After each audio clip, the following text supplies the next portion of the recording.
Magandang umaga po sa inyong lahat. Ako po si Miguel Antonio Rodrigo po.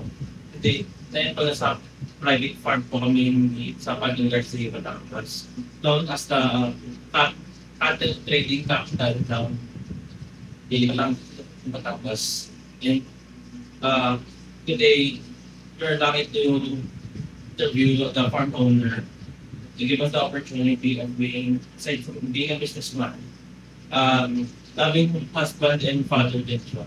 Then, once public servant for the Garcianos po. Let us welcome po si Mr. Abraham Tijeras. Morning. Morning po.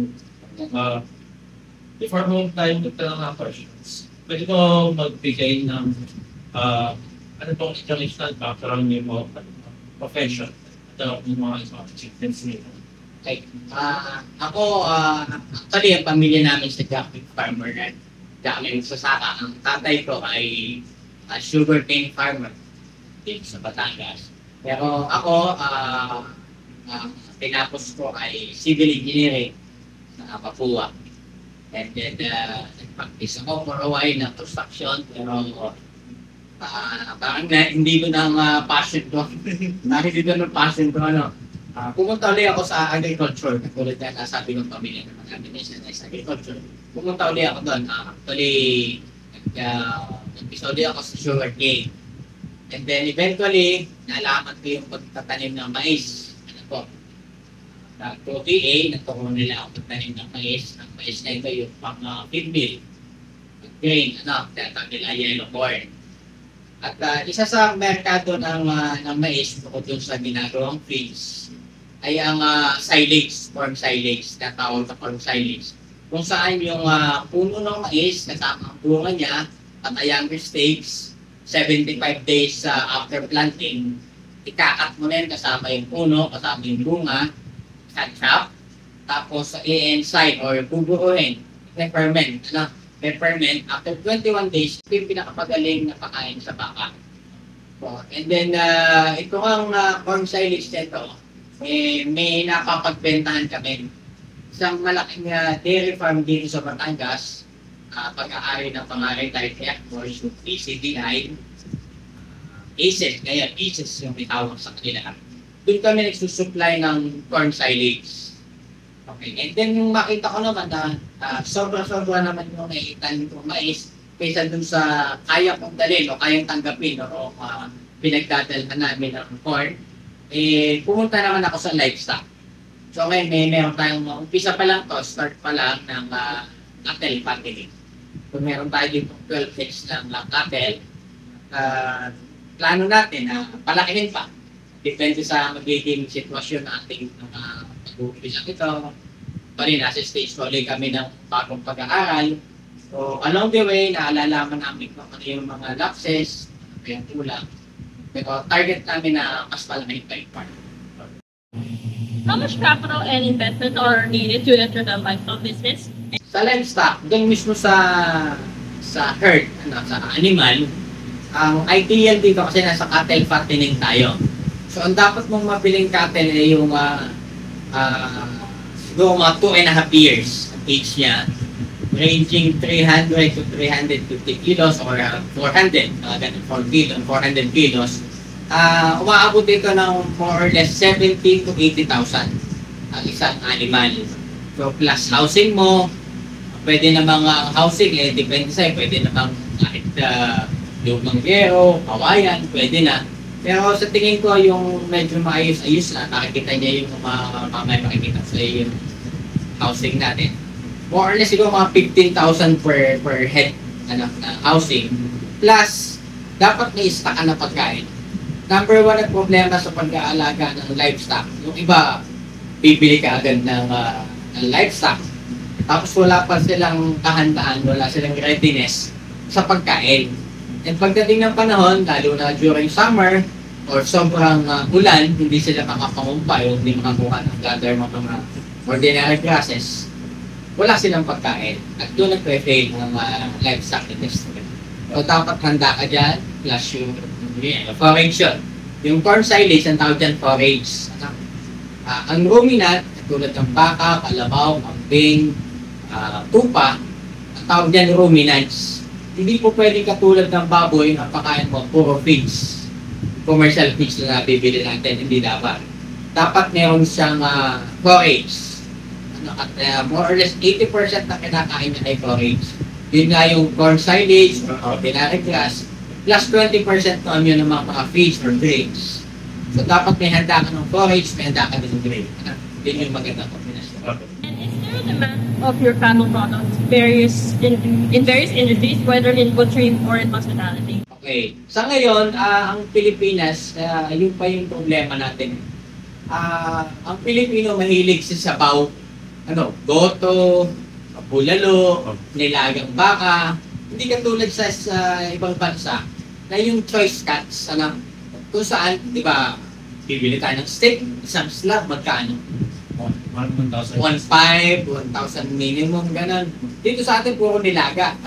So, yung added value kapag ang baka mo ay napaganda mo, yung marbling, ang tinatawag na marbling, yung kapal ng laman niya, may layer siya ng fat. In between the muscle, may fat.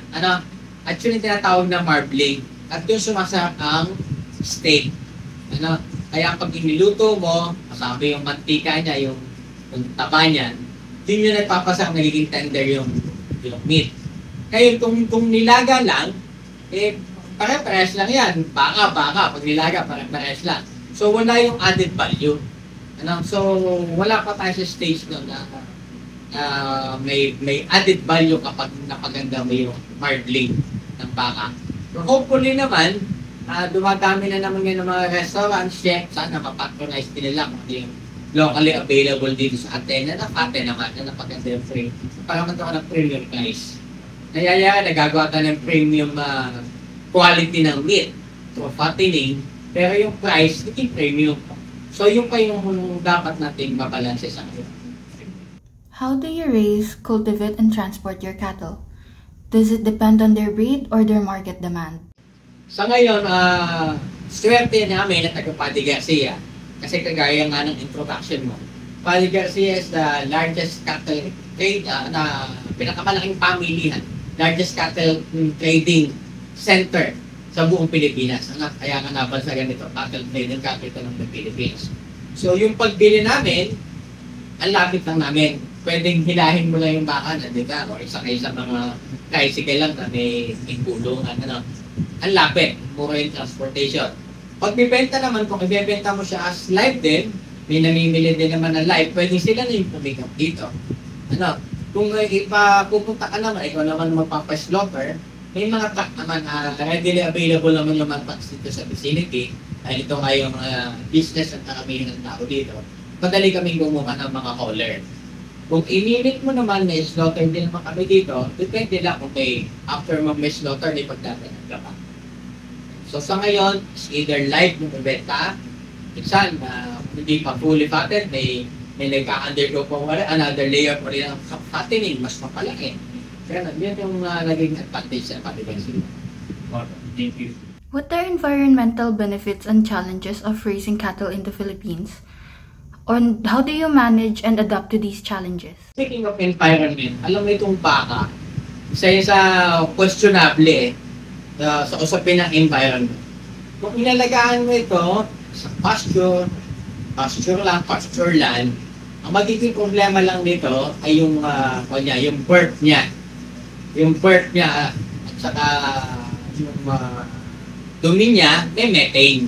May methane. Sa ibang bansa nga, ang taas ng tax kung nagalagaan ng baka kasi nga limit ito ng methane gas na mas delikado pa ito sa carbon dioxide. 32 times yata. Check nyo din.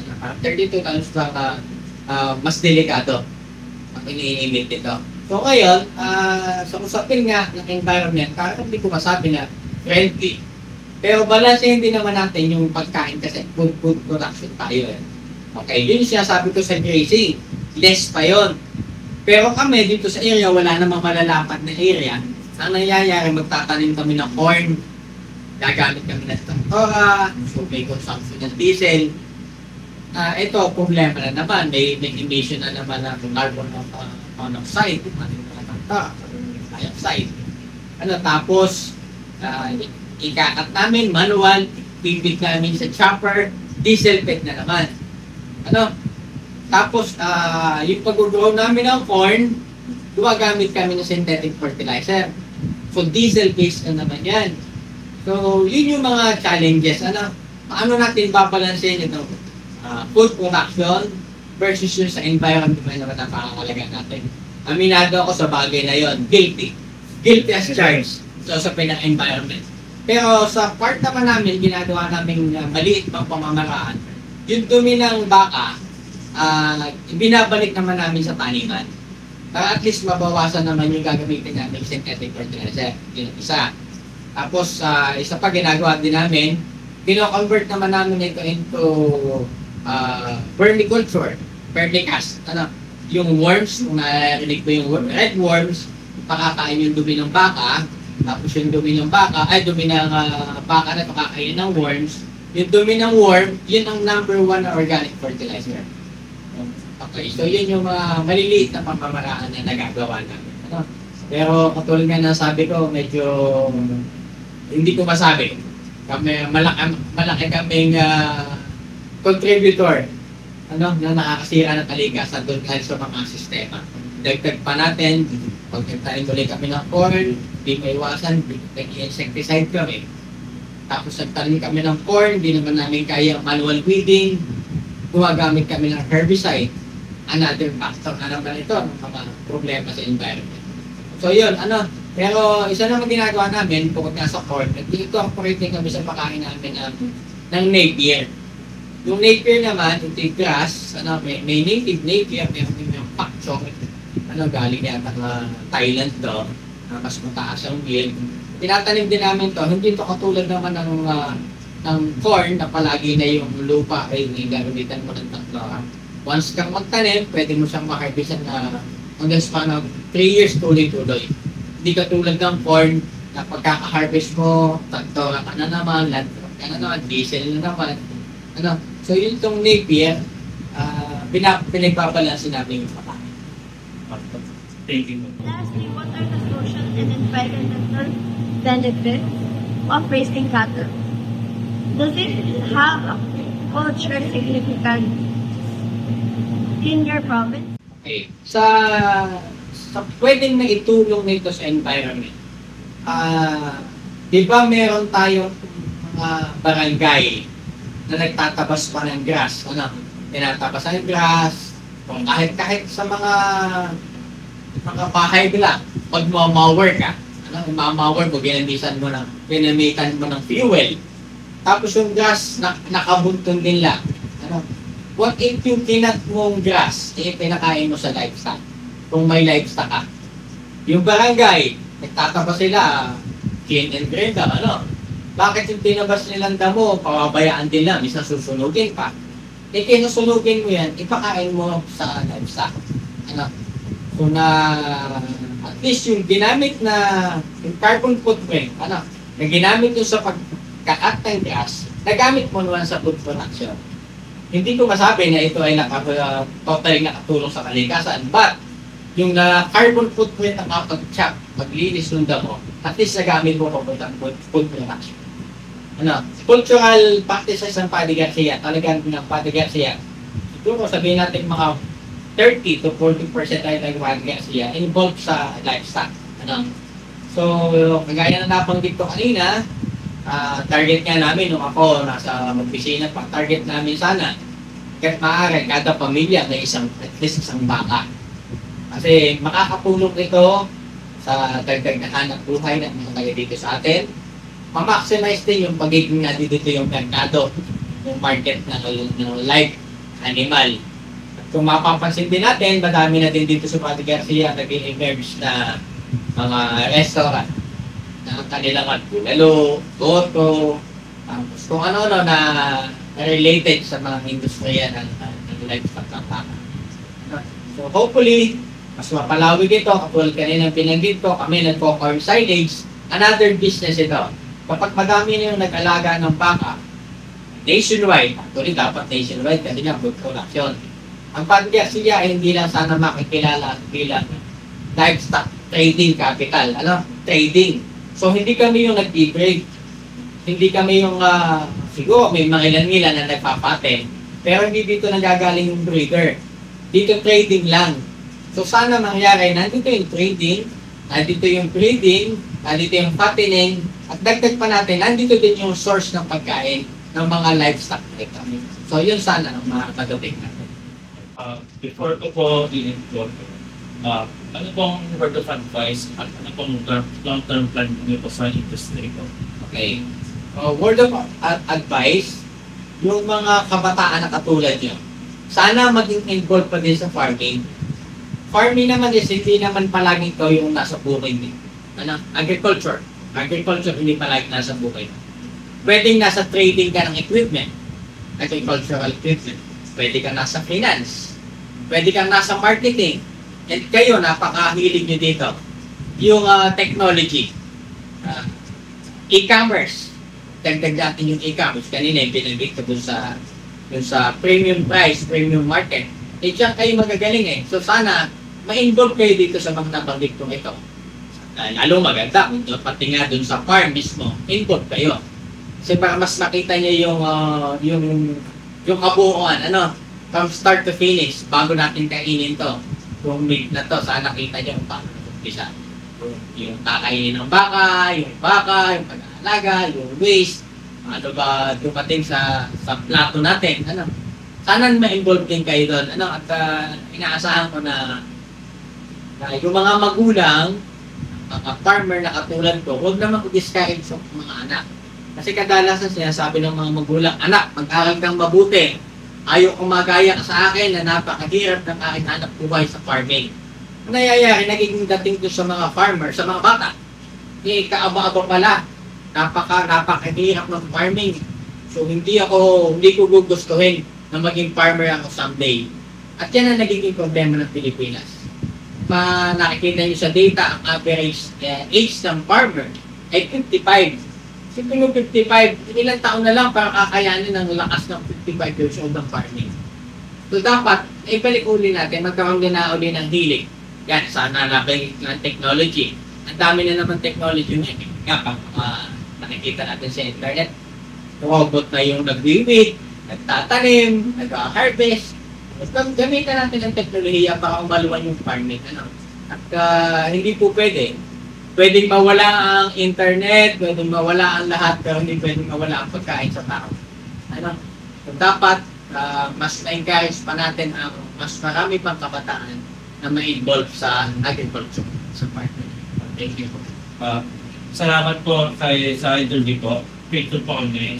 Despite po sa busy kong schedule niyo po. Okay na. Thank you po sa pagkuha ng oras po para sa atin. At behalf po sa akin po at sa mga group po ito. Maraming salamat po. Again, Sir Agaw Gutierrez. Okay. Thank you. At sana makatulong sa mga project team. Yes, ma'am. Thank you. God bless you.